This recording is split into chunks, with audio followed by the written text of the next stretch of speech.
Welcome to Pindar Poetry. We hope you learned something new. You begin by confirming your Windows edition and updating it because Defender's latest features require current system files.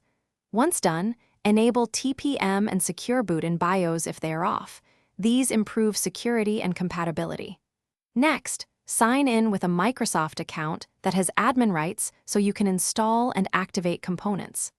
Finally, open Settings and go directly to Update and Security to fetch any pending updates before proceeding to download or enable Microsoft Defender features. You now enable Defender and adjust key protections.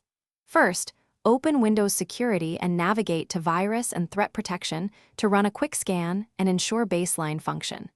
Then turn on Real-Time Protection and Cloud-Delivered Protection. These keep definitions current and block threats actively. Make sure Automatic Sample Submission is enabled to improve detection.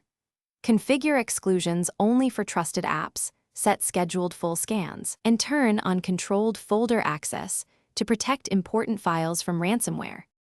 You finish by verifying status. Open Windows Security and confirm it reports no action needed and that virus definitions are current. If components fail, run the built-in Windows Security Troubleshooter. If that doesn't help, run sfc/scano and dism to repair system files. Make sure Group Policy or MDM isn't disabling Defender. Revert those settings if necessary. Finally, restart the PC, recheck protections, and run a full scan to confirm Microsoft Defender Antivirus is active and protecting your system. Thanks for watching.